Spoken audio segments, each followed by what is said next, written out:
berarti harus keluar dari tempat iktikaf, batal iktikafnya.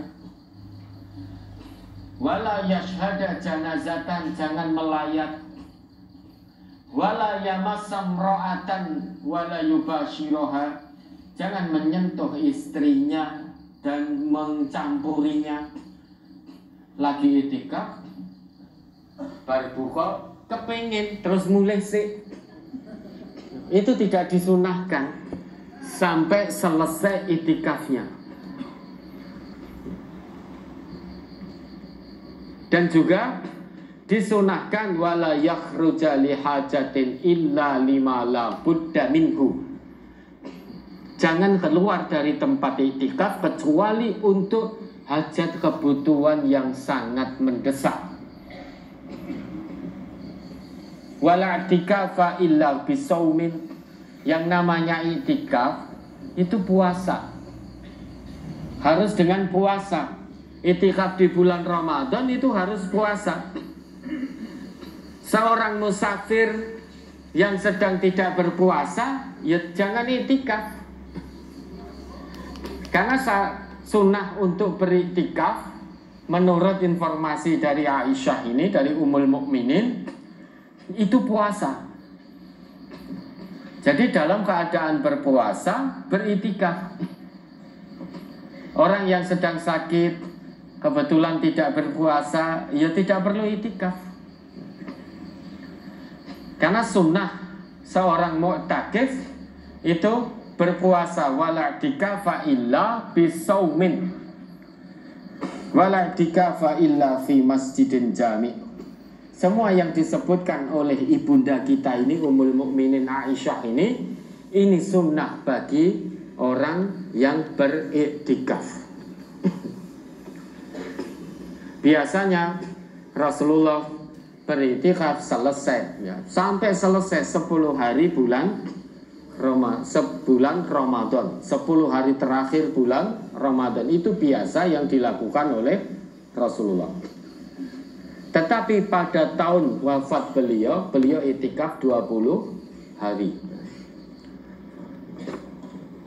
Lah kita kalau mau mengikuti Rasulullah, iktikaf 10 hari terakhir bulan Ramadan, ya iktikaf beliau ya seperti itu.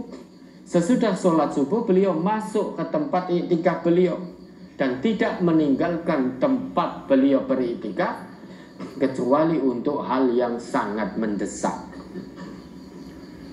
Lah kalau masuk iktikaf habis maghrib, pulang habis sholat subuh,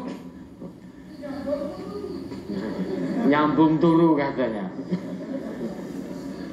Lah itu bagaimana iktikafnya? Ya sudah, begitu keluar ya iktikafnya batal. Apakah dosa? Tidak. Saudara tidak beriktikaf juga tidak dosa kok. Tetapi kalau kita ingin betul-betul mengikuti jalan Rasulullah, iktikaf sebagaimana yang dilakukan oleh Rasulullah.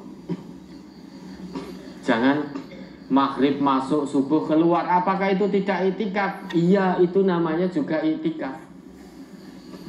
Masuk maghrib, habis sholat subuh pulang, itu juga iktikaf.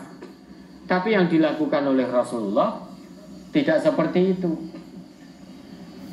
Tapi Bapak dan Saudara mau beriktikaf seperti itu, habis maghrib masuk masjid, keluar sesudah subuh, ya boleh-boleh saja, monggo. Boleh-boleh saja, silahkan. Tidak iktikaf pun juga monggo, itu pilihan. Tetapi yang memilih untuk lebih dekat dengan apa yang disunahkan oleh Rasulullah, tentu memilih iktikaf secara tuntas. Keluar dari tempat iktikaf nanti ya ketika pagi hari 1 Syawal, keluar dari tempat iktikaf sesudah sholat subuh pagi hari 1 Syawal itu untuk menuju tanah lapang, gemakan takbir, tahlil, tahmid dirikan sholat Idul Fitri. Namun di hari-hari itikaf, jika bapak dan saudara misalkan pengen ke kamar mandi, itu boleh keluar dari tempat itikaf. Karena itu hajat kebutuhan yang sangat mendesak, itu boleh. Ya, mau yang maghrib subuh keluar ya monggo, ya itikafnya ya hanya dari maghrib sampai subuh. Silakan saja, itu pilihan. Tapi tentu untuk kebaikan kita pilih yang lebih sebagaimana yang Rasulullah contohkan. Ini tanya toh apa arep itikaf ini? Ya, ada lagi. Biasanya ini tanya baru terus orang lakoni. Terus masih ada? Masih. Ya, mari. Tanya. Apabila sholat tarawih dan sholat witir sudah dilaksanakan di masjid, apakah boleh bangun tengah malam kemudian sholat untuk menambah sholat tarawihnya, Ustaz? Kalau Nabi itu beliau biasa sholat malam, ya, baik di bulan Ramadan atau di luar bulan Ramadan. Menurut informasi dari Aisyah, tidak pernah lebih dari 11 rakaat, sudah termasuk witir. Ketika ada seseorang bertanya kepada Aisyah tentang sholat malam Rasulullah, Aisyah menjawab bahwasanya makana Rasulullah yazidu fi lailati Ramadan wa fi ghairihi ala ihda asyarata raka'atan. Rasulullah tidak pernah menambah sholat malam beliau baik di malam bulan Ramadan maupun di luar bulan Ramadan lebih dari 11 rakaat. Itu yang biasa dilakukan oleh Rasulullah. Tetapi karena Rasulullah itu qiyamul lailnya panjang, beliau berdiri 4 rakaat, 2 rakaat salam, 2 rakaat salam. Kemudian beliau summa yatarawah. Kemudian beliau bertarawih, beristirahat sampai Aisyah hatta rahimtuhu. Summa yatarawwahu fa'atola hatta rahimtuhu. Ini pengakuan dari Aisyah bahwasanya Rasulullah itu Rasulullah sallallahu alaihi wasallam arba'a raka'atin. Beliau sholat 4 rakaat sholat malam. Maksudnya 2 rakaat salam, 2 rakaat salam. Summa yatarawwahu fa'atola. Kemudian beliau bertarawih, beristirahat sangat lama sekali. Hatta rahimtuhu. Sampai aku, yaitu Aisyah, kasihan melihat Rasulullah. Kemudian Aisyah berkata kepada Rasulullah,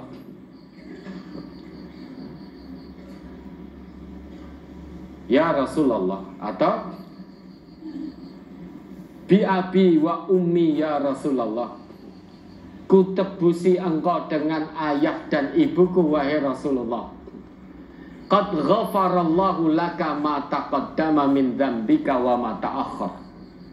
Sungguh Allah telah mengampuni dosa-dosamu wahai Rasulullah, baik yang telah lalu, yang sekarang maupun yang akan datang. Artinya engkau wahai Rasulullah itu maksum, terjaga dari dosa. Kenapa engkau sholat malam seperti ini, begitu panjang, begitu melelahkan? Sampai Aisyah kasihan. Jawab Nabi kita, afala akunu abdan syakura.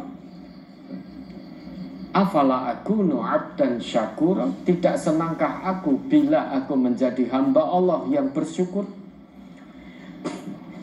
Maka dari hadis ini menunjukkan bahwa sholat malam Rasulullah itu sangat panjang, sampai kaki beliau itu bengkak-bengkak. Tapi kita atau bapak dan saudara, bapak ibu ya, kalau sudah sholat tarawih bersama imam sampai selesai witir, mencukupkan itu juga sudah sangat baik. Kenapa? Karena Nabi juga ngendiko, man sholla ma'al imami hatta yansorifa. Siapa yang sholat malam, dalam hal ini sholat tarawih bersama imam sampai selesai, kana lahu ka'ajri qiyami lailatin, maka baginya pahala seperti sholat semalam suntuk. Itu janji dari Rasulullah. Mau mencukupkan sholat bersama imam beserta witirnya sampai selesai, itu sudah sangat baik. Dijanjikan oleh Nabi kita seperti mendapat pahala sholat semalam suntuk. Tapi jika di antara kita bangun sepertiga malam, kemudian mau sholat lagi, ya silahkan, boleh-boleh saja, selama tidak sholat witir lagi. Karena la witroni fi lailatin, tidak ada 2 kali witir dalam satu malam.